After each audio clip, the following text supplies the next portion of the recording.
All right, we got to have a little conversation about Anthony Fauci. Remember when people were going nuts and spraying down their Amazon packages with Lysol? This was the guy that we were told to trust. Back when we were told to trust the science, he said he was the science, actually, which I guess is a totally normal thing for scientists to do, declare themselves to be a field of human inquiry. Newton didn't do that, though. He just got hit with an apple and then he went to work. Tesla didn't even say that kind of stuff, and he was in love with a parakeet. But we trusted Anthony Fauci. I know I did. I believed him. I do everything a federal health official tells me to do during the world's worst upper respiratory crisis. That's just how the TV raised me. Although looking back, maybe a few eyebrows should have been raised when he said that. And maybe a few more should have gone up when Biden gave him that pardon. Not a normal pardon, by the way. It was a preemptive pardon for crimes he hadn't yet been accused of. It covered every federal offense from 2014 to January of 2025. It was like a cozy little blanket he could wrap himself up in at night while he scribbled away in his diary about his lunch with Julia Roberts and gush over how everyone's fawning over him. Now that diary is the linchpin here. The diary he kept starting right before the pandemic to its dismal conclusion. Now you'd think it would be all about the pandemic and who started it and what they're doing.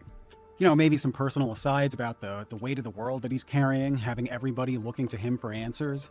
But it's actually more what you'd expect of a teenage girl's diary. OMG, the press is going wild over me. Maureen Dowd wrote a piece about me in the Times today. I had a lovely chat with Barbara Streisand today. Babs wanted to know if she should get the booster, LOL. Dear Diary, they really want me to do Dancing with the Stars, but I'm so nervous. I heard that Real Housewife has a dance background. Oh my god, you're never going to believe who's playing me on Saturday Night Live tonight. This is so crazy. Now listen, I don't begrudge the man a little enjoyment in his life. A man's allowed to enjoy himself during the collapse of civilization. But the problem with the diary is that in between all the gushing and fawning over his newfound fame, he's saying a lot of things that don't really match up with what he was saying in public.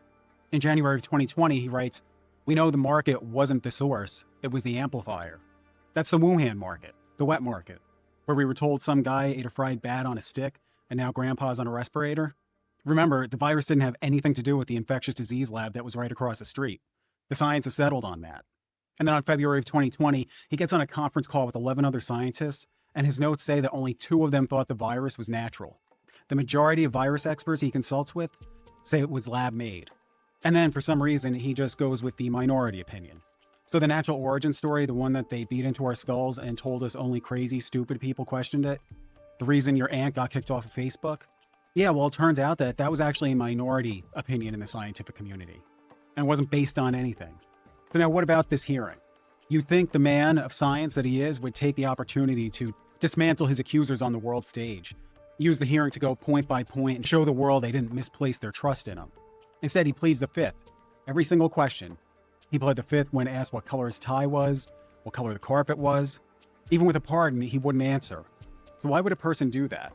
Because they're scared of saying something that creates a fresh lie, a fresh crime that the pardon doesn't cover. If your whole defense is that I can't safely describe my conduct out loud under oath, the hearing isn't the problem, it's the conduct. So another question you might ask, a reasonable person might ask, is why doesn't he just tell the truth? It's because that hands a win to all the crazy, stupid, bad people. And it also vindicates the idea that we can't trust these people. That would be devastating to the people who haven't talked to their grandparents in years because those boomers thought something was fishy. But now I want to talk about the timeline and what actually went down. So let's start with gain-of-function research. It's when you take a virus and you soup it up to study it. Fauci said under oath that the NIH has not ever and does not now fund gain-of-function research in the Wuhan lab. Not now, not ever. I mean, that's a pretty strong statement. You really want that to be true when people go and check. But the linguistics get a little interesting here because there are multiple definitions of gain-of-function research. The one I gave you is the broadest definition. You take a virus, you enhance it, and you study it. The narrower definition under that is called P3CO, which only includes the really dangerous pathogens that could create a pandemic. So you could totally say all the P3COs are gain-of-function, but not all gain-of-function experiments are P3CO experiments. And you really wouldn't be lying there. But just because what they were doing wasn't P3CO experiments doesn't mean that it wasn't gain-of-function. This is like if someone asks you if you drive a General Motors car and you say no, you drive a Chevy. You get it? The Chevy is a General Motors car, but you might be able to get away with saying, I don't think of it that way. That's kind of the logic that they're using here. The NIH went so far as to scrub the broad definition from their website. It's like taking down a speed limit sign after you get a ticket. I'm not saying that these are good tactics. Really, only a person who declares themselves to be the science could think that they could change the definition of a word so that their answer could be no when they needed it to be no. And then we have the paper that was meant to make the narrative scientifically verified, the Proximal Origins paper. It comes out March 17th of 2020, and it says the lab-based scenario isn't plausible. It's ridiculous, actually. To insinuate that a bat in China isn't the origin of this pandemic is harmful, actually. Fauci cites a paper from the White House and says basically, hey, look what these independent scientists found. It's so cool. It's totally a bat or a pangolin or whatever. Isn't that something? By independent, of course, he means he was the one who prompted the paper during a phone call. And apparently, not only did these 4 scientists who wrote the paper get a little grant money after the writing, but secretly, as revealed in some group chats, thought that the lab origin was plausible. One of them said that he's starting to see some smoking guns that he's not comfortable with. Now, you could say, hey, that doesn't sound independent. But I think we went over the idea that words don't really mean anything here. So one of the most cited papers in history that we were asked not to question, turns out that the authors themselves had some serious reservations about. And they're the same types of reservations that got your Aunt Betty kicked off of Facebook and got the news anchors calling you a far-right lunatic for thinking along the same lines. I think it's really strange that Fauci seems to be really desperate to put this lab leak idea to bed. I wonder why. So the next thing we got to talk about is the email situation, because there's always an email situation these days. Senior advisor to Fauci, David Morans, was caught writing, I learned from our FOIA lady here how to make emails disappear after I'm FOIA'd, but before the search starts. I bet her name was Debbie. Every office has a Debbie who knows these things. At the NIH, Debbie's job is to teach people how to hide government records. He even goes on to write, we're all smart enough to never leave smoking guns. If we did, we delete them. Says the guy having his emails read out loud a few years later on the world stage. He also wrote, Tony doesn't want his fingerprints on any origin stories. He also instructed people to use his personal email because his government one got FOIA'd all the time. And then we have Greg Folkers, who purposely misspelled words like EcoHealth and different people's names so they couldn't be found in a word search. These are supposedly some of the finest minds in American public health, and the master plan is typos, and Debbie the FOIA lady.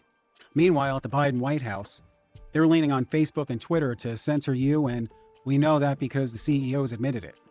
Mark Zuckerberg said the White House repeatedly leaned on him for months to take down COVID content, including humor and satire. You get that? They were going after the memes. The executive branch of the US government strong-armed companies to erase memes. They wanted this thing totally gone. So why? Why did they want the lab leak idea completely stricken from the record? Well, part of Anthony Fauci's job is to hand out grants. He openly admits he can't read all the requests, and apparently he doesn't have the staff for that either. But he gave a grant to EcoHealth, who funneled money to the Wuhan lab. Wuhan, not surprisingly, didn't have the proper safety protocols. There was a clause in the grant that said they needed to notify the NIAID if their experiments returned a greater than 1 log increase. So 1 log increase is a 10-fold increase, which it did, and they in turn didn't tell anybody. They were also supposed to submit a 5-year report in September of 2019, but didn't get it in until August of 2021. And then when NIH people asked for the lab notebooks, they didn't hand them over. If the lab was actually the source of the virus that led to the pandemic, the money that went to fund it and the person who should have been checking was actually Fauci. He had the rubber stamp and he used it. You only fight this hard to bury a theory if it's one that convicts you. So it turns out that Anthony Fauci isn't in fact science. He might actually not be a good scientist at all. What he is, though, is everything you'd expect a government employee to be, which is just competent enough to keep their job until some virus leaves a lab on somebody's shoe. Unbiased, objective people should be able to agree on that. It's just that we don't have a lot of those people walking around, especially not in the media. When I first started going through this after reading all the facts, my first conclusion was that Fauci was covering his own ass by pleading the fifth. But now I've come to realize there's a lot more to lose than just the reputation of a bureaucrat. There's a lot of people out there that have to eat a lot of crow if it turns out that the far-right moronic nutjobs they'd been denouncing for years turned out to actually have a point. You drop a bomb like that on such a fragile cognitive framework, we'll have people jumping off of buildings rather than admit they were wrong. Pleading the fifth and not having the main man admit he lied leaves some wiggle room. This is why the media seems to be fixated on the hearing itself and not the actual facts that have come to light.